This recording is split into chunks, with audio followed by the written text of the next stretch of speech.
Minha tia, pouco a pouco, afastara os visitantes porque tinham todos o defeito, a seus olhos, de pertencerem a uma das duas categorias de pessoas que ela detestava.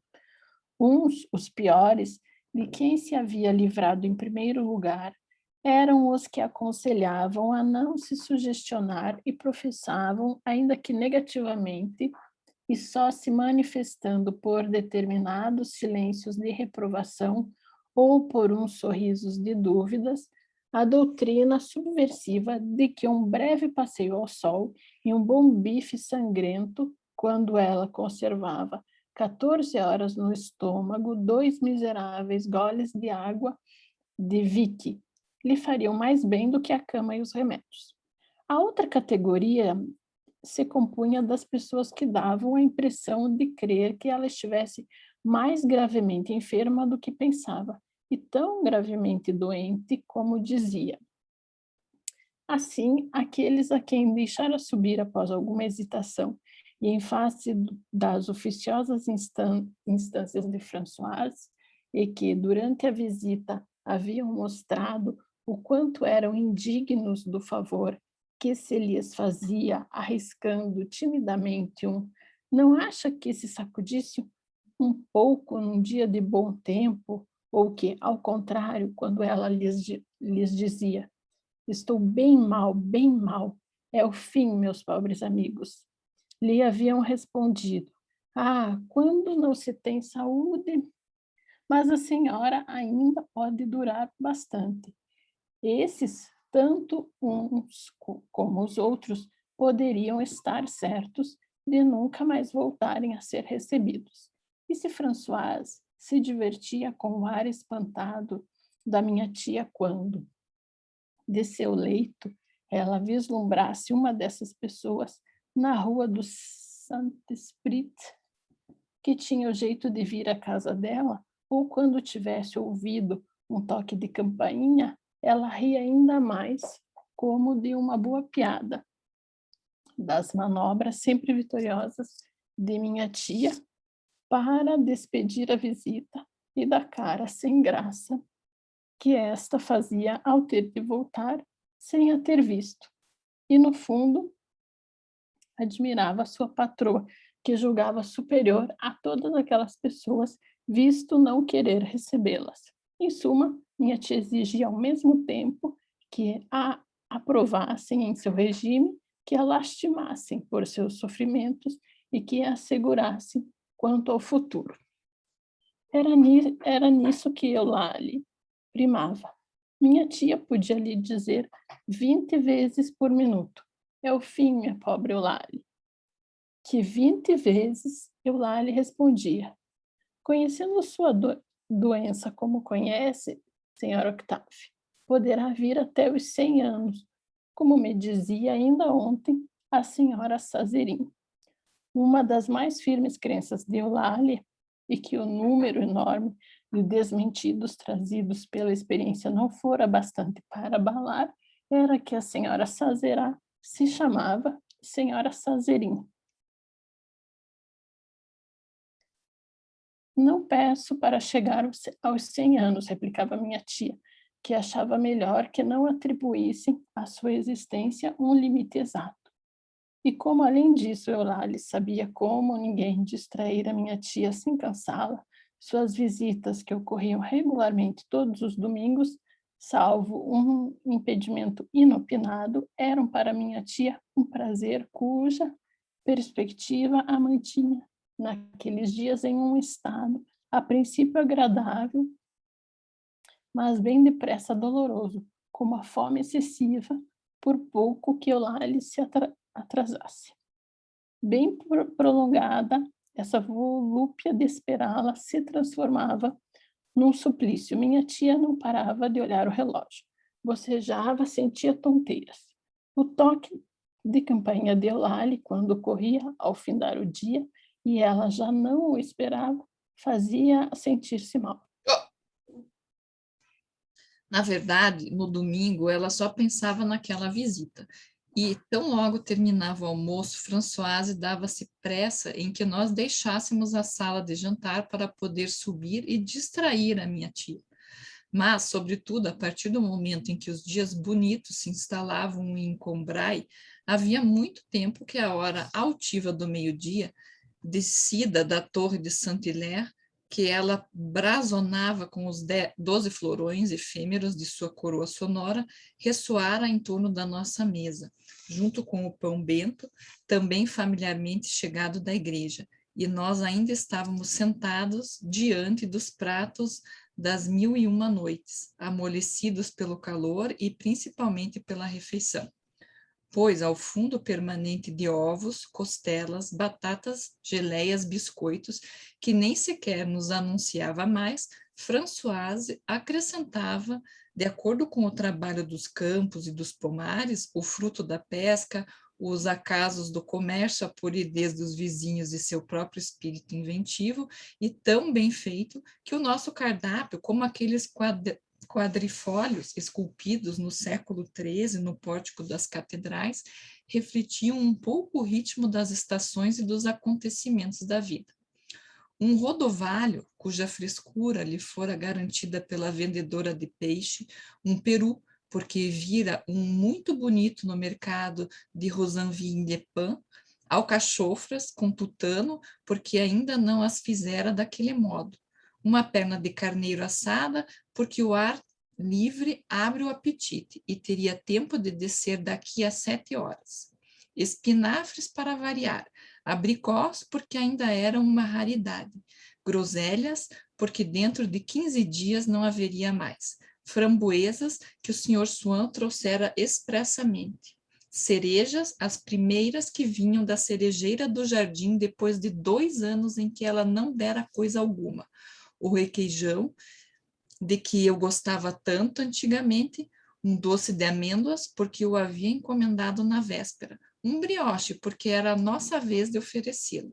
Quando tudo isso houvesse terminado, feito expressamente para nós, mas dedicado em especial a meu pai, que era apreciador, era-nos oferecido um creme de chocolate, inspiração e atenção pessoal de Françoise, fugaz e leve como uma obra de circunstância e no qual pusera todo o seu talento. Aquele que recusasse prová-lo dizendo, terminei, não tenho mais fome, seria imediatamente rebaixado à categoria desses indivíduos grosseiros que, mesmo diante do presente que um artista lhe faz de uma obra sua, só vem o peso e o material, quando o que vale é a intenção e a assinatura. Mesmo deixar no prato uma só gota que fosse, seria testemunho de igual impolidez, como erguer-se antes do fim da audição na cara do compositor. Por fim, minha mãe me dizia, vamos, não fica aí parado, sobe e vai para o teu quarto se achas que faz muito calor lá fora. Mas primeiro vai tomar um pouco de ar para não ler logo ao sair da mesa. Eu ia me sentar perto da bomba e sua pia, quase sempre ornada, como uma fonte gótica, de uma salamandra que esculpia sobre a pedra rude o relevo móvel de seu corpo alegórico, e afuselado, no banco sem encosto sombreado por um lilás, no pequenino canto do jardim que dava por uma porta de serviço para a rua de Saint-Esprit, e de cujo solo mal cuidado se elevava por 2 degraus a despensa, formando saliência na casa, e como se fosse uma construção independente. Percebia-se o seu ladrilho brilhante e rubro como pórfiro. Parecia antes um pequeno templo dedicado a Vênus do que o antro de Françoise. Estava repleto de oferendas do leiteiro, do fruteiro, da verdureira, às vezes provenientes de remotíssimas aldeias, para lhe dedicar as primícias de seus campos. E seu topo apresentava sempre a coroá-lo o arrulhar de uma pomba. Antigamente, eu não me demorava no bosque sagrado que o rodeava, pois, antes de subir para ler, entrava no pequeno gabinete de descanso que meu tio Adolphe, um irmão de meu avô, antigo militar que se reformara como major, ocupava no térreo e que, mesmo quando as janelas abertas deixavam entrar o calor, senão os raios do sol que raramente chegavam até ali, exalava inesgotavelmente esse aroma obscuro e novo, ao mesmo tempo florestal e ancien regime, que faz devanear longamente as narinas quando se entra em certos pavilhões de caça abandonados. Mas já fazia muitos minutos que eu não ia ao gabinete do tio Adolfo, pois ele não vinha mais a Combray devido a uma rusga que tivera com a família, por culpa minha, nas seguintes circunstâncias. 1 ou 2 vezes por mês, em Paris, mandavam que eu lhe fizesse uma visita quando ele acabava de almoçar, vestido de dolma, servido pelo criado, que trajava uma jaqueta com listras roxas e brancas. Resmungando, queixava-se de que eu não vinha há muito tempo, sentia-se abandonado. Oferecia-me bolo de amêndoas ou uma tangerina. Atravessávamos uma sala onde nunca se parava, onde ninguém jamais acendia a lareira, e cujas paredes eram ornadas de relevos dourados, e o teto pintado de um azul que pretendia imitar o céu, e os móveis revestidos de cetim, como na casa de meus avós, porém amarelo. Depois íamos para o que ele chamava seu gabinete de trabalho, em cujas paredes estavam penduradas algumas dessas gravuras que representam, sobre um fundo negro, uma deusa carnuda e rosada conduzindo um carro ou montada sobre um globo com uma estrela na testa, tão apreciadas no Segundo Império, porque lhe achavam um ar pompeano, mas que depois foram detestadas e agora começavam a ser de novo admiradas pela única e a mesma razão, embora se alegassem outras de terem um ar de Segundo Império. E eu ficava com meu tio até que o criado lhe viesse indagar, da parte do cocheiro, a que horas deveria atrelar os cavalos. Meu tio, então, mergulhava numa meditação que seu maravilhado lacaio não se atrevia a perturbar com um só movimento, esperando curiosamente o resultado sempre idêntico.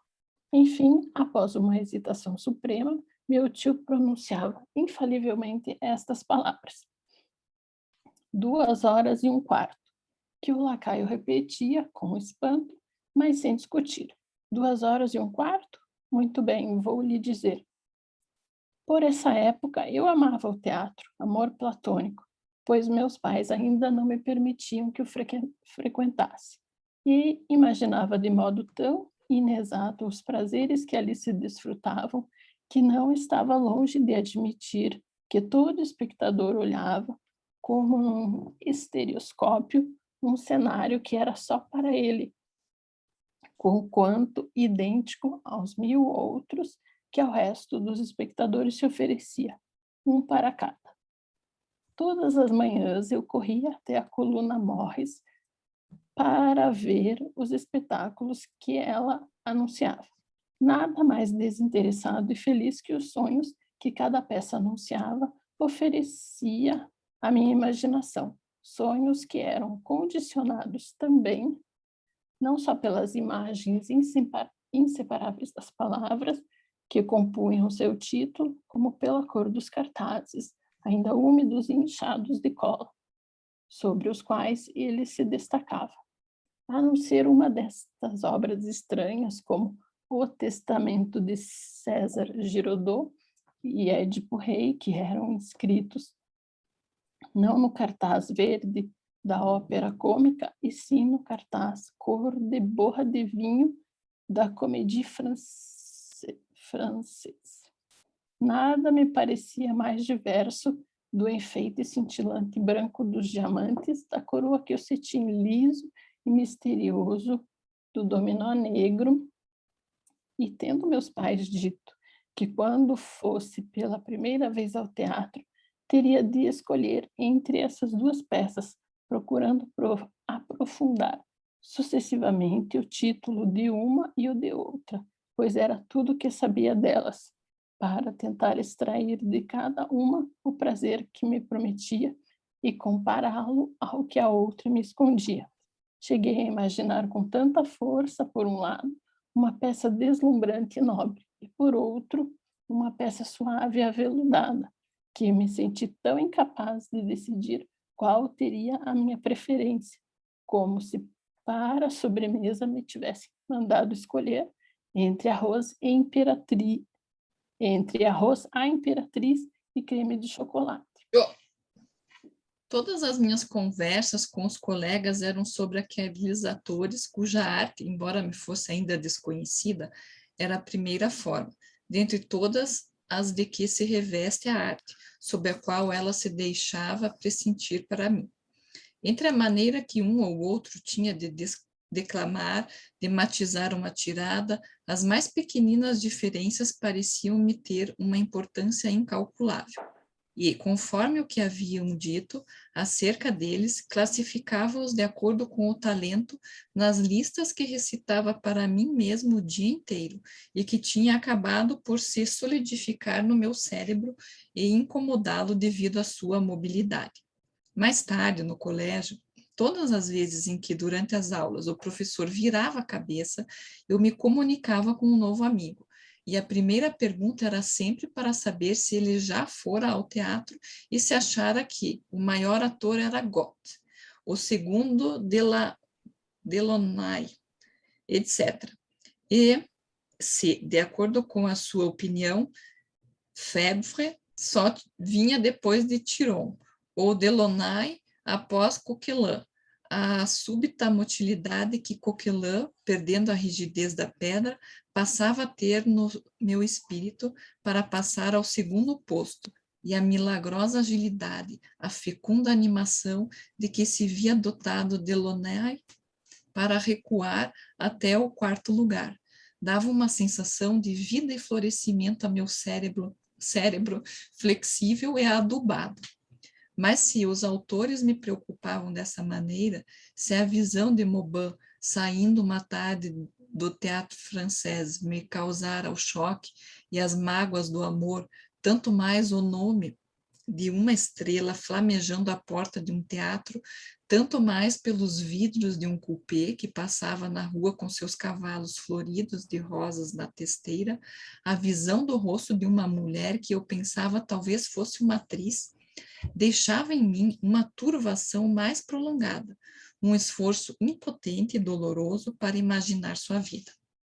Eu classificava por ordem de talento as mais ilustres: Sarah Bernhardt, Habermas, Bartet, Madeleine Brohan, Jeanne Samary, mas todas me interessavam. Ora, meu tio conhecia muitas delas, bem como cocotes, que eu não distinguia com nitidez das atrizes. Recebia-as em casa, e se o visitávamos somente em certos dias, era porque nos outros apareciam mulheres com quem sua família não poderia se encontrar, pelo menos do ponto de vista da família, pois no caso do meu tio, pelo contrário, sua grande facilidade em ter para com as lindas viúvas que talvez nunca tivessem sido casadas, ou condessas de nome pomposo, que sem dúvida não passava de um nome de guerra. A polidez de apresentá-las à minha avó, ou até de lhes dar joias de família, já o fizera brigar mais de uma vez com meu avô. Muitas vezes, ao ouvir a conversa, o nome de uma atriz, eu ouvia meu pai dizer à minha mãe sorrindo: uma amiga do teu tio.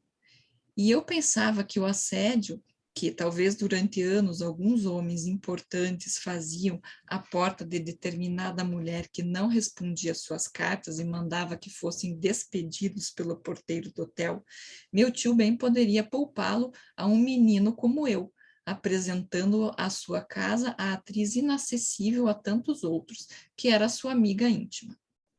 Assim, ao pretexto de que a alteração de uma aula me impedia agora, devido a seu novo horário, e impediria muitas vezes no futuro de ver meu tio, um dia, que não o reservado para as visitas que lhe fazíamos, aproveitando o fato de que meus pais tinham almoçado cedo, saí e, em vez de ir olhar a coluna de cartazes, para o que deixavam-me sair sozinho, corri à casa do tio. Reparei que havia uma carruagem tirada por 2 cavalos diante de sua porta, cavalos que traziam nos antolhos um cravo vermelho, igual ao que o cocheiro levava na botoeira. Tu! Chegando à escada, ouvi um riso e uma voz de mulher, e logo que toquei a campainha, um silêncio, e depois o rumor de portas que se fechavam. O lacaio veio abrir e, ao me ver, pareceu embaraçado, dizendo que meu tio estava muito ocupado. Sem dúvida, não poderia me receber. E, no entanto, quando foi prevenido, a mesma voz que eu ouvira dizia: Ora, deixe-o entrar. Só um minutinho, isto me agradaria muito. Na fotografia que está sobre a mesa, ele se parece tanto com sua mãe, sua sobrinha, cuja fotografia está ao lado da dele, não é mesmo? Gostaria de ver esse garoto ao menos um instante. Ouvi meu tio resmungar, aborrecer-se. Por fim, o criado me fez entrar. Sobre a mesa, Sobre a mesa estava o mesmo prato de bolo de amêndoas de costume. Meu tio vestia a mesma japona de todos os dias, mas à sua frente, num vestido de seda rosado, com um grande colar de pérolas no pescoço, estava sentada uma mulher bem jovem que terminava de chupar uma tangerina. A incerteza em que me via, sem saber se chamava de senhora ou senhorita, me fez enrubescer. E não ousando virar muito os olhos para o seu lado por medo de ter de lhe falar, fui beijar meu tio. Ela me olhava sorrindo e meu tio lhe disse: Meu sobrinho, sem lhe dizer meu nome, sem me dizer o seu, certamente, porque desde os problemas que tivera com meu avô, cuidava o mais possível de evitar todo tipo de união entre sua família e sua espécie de relações. Como se parece com a mãe, disse ela. Mas você nunca viu minha sobrinha, a não ser em fotografia, retrucou meu tio com vivacidade, num tom emburrado. Desculpe, meu amigo, cruzei com ela na escada ano passado, quando você esteve tão doente. É verdade que só vi de relance que sua escada é bem escura, mas foi o bastante para poder admirá-la. Esse, esse rapazinho tem seus lindos olhos e também isto, disse, trançando com o dedo uma linha sobre a parte inferior da testa. E diga, a senhora sua sobrinha também usa o seu nome, meu amigo? Perguntou o meu tio. Perguntou a meu tio. Ela se parece sobretudo com Ele se parece sobretudo com o pai, resmungou meu tio, que não se preocupava em fazer apresentações nem à distância, dizendo o nome de minha mãe, nem de perto. É principalmente parecido com o pai e também com minha pobre mãe. Não conheço o pai dele, disse a dama, cor-de-rosa, com uma ligeira inclinação de cabeça. E jamais conheci sua pobre mãe, meu amigo. Lembre-se, foi logo depois do luto que nós nos conhecemos. Eu estava um tanto decepcionado, pois esta jovem dama não diferia em nada das outras mulheres lindas que eu havia visto, às vezes, na minha família, especialmente da filha de um de nossos primos, que eu ia visitar todos os anos no dia 1º de janeiro. Era mais bem vestida, apenas a amiga de meu tio, e tinha o mesmo olhar vivo e bondoso, o mesmo aspecto franco e amável. Não lhe achei nada de ar teatral que admirava nas fotografias de atrizes, nem da expressão diabólica que estaria de acordo com a vida que deveria levar.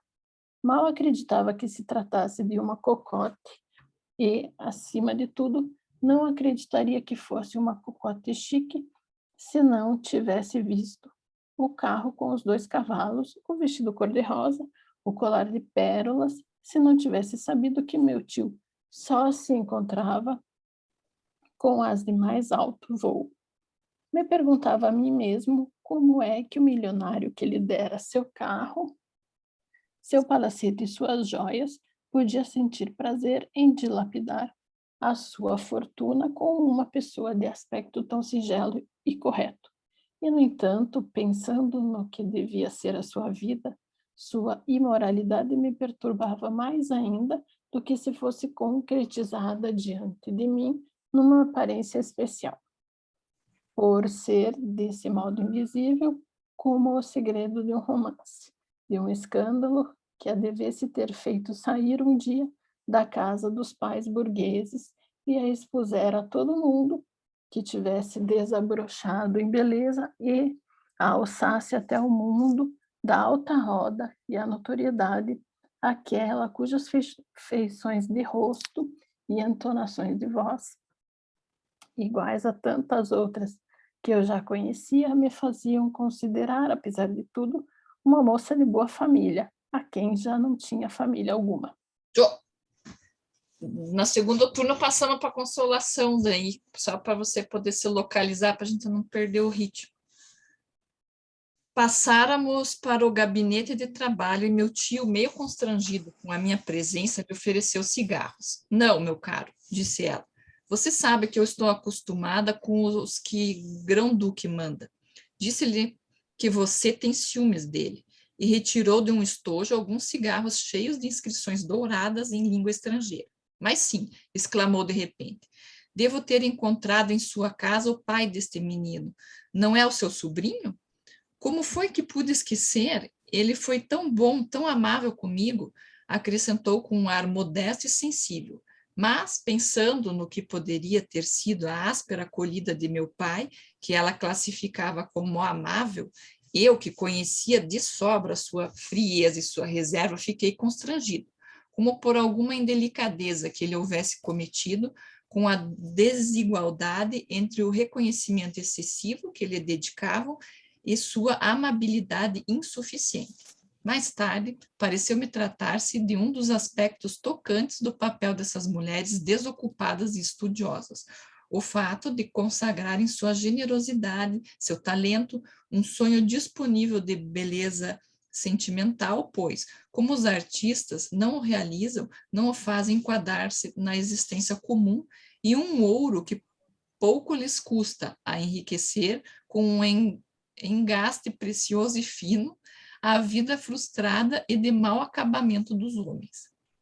Como esta no fumoir onde se achava meu tio de Japona para recebê-la, que apresentava uma carnação tão suave, com seu vestido de seda, suas pérolas, a elegância que emana da amizade de um grão-duque, e colher algumas palavras insignificantes de meu pai.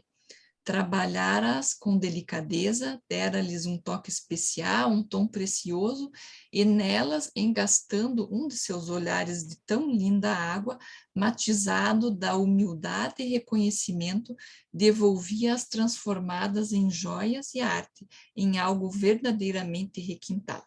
Vamos, vamos, já está na hora de te despedires, disse meu tio. Levantei-me, sentia uma vontade irresistível de beijar a mão da dama cor-de-rosa, mas parecia-me que haveria nisso algo de audacioso, como um rapto. Meu coração palpitava enquanto eu dizia comigo, é preciso fazê-lo, não devo fazê-lo. Depois cessei de me perguntar o que faria para poder fazer alguma coisa, e num gesto cego e insensato, destituído de qualquer razão que há um instante sentir em seu favor, levei aos lábios a mão que ela me estendia. Como é gentil e já bem galante, tem um olhinho para as mulheres, saiu ao tio, será um perfeito gentleman, acrescentou, cerrando os dentes para dar ao vocábulo um acento ligeiramente britânico. Será que ele não poderia vir de novo para tomar a cup of tea, como dizem nossos vizinhos ingleses? Bastaria me mandar um blé de manhã. Não sabia o que significava um blé. Não compreendia metade das palavras ditas pela dama, mas o medo de que houvesse uma pergunta oculta nelas, a qual seria desatencioso não responder, impedia-me deixar de ouvi-las com atenção e com isso fiquei muito cansado. Não, não, é impossível, retrucou meu tio, dando de ombros. É um menino muito aplicado, estuda bastante. Tira todos os prêmios do colégio. Acrescentou em voz baixa, para que eu não lhe ouvisse, a mentira eu contradissesse. Quem sabe se não será um pequeno Victor Hugo, uma espécie de Volabelle. Adoro os artistas, respondeu a dama cor-de-rosa.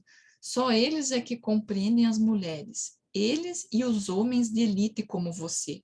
Me perdoe a minha ignorância, meu amigo, quem é Volabelle? É um desses volumes dourados que estão na pequena biblioteca envidraçada do seu quarto de vestir? Lembre-se de que prometeu-me emprestá-los, cuidarei bem deles.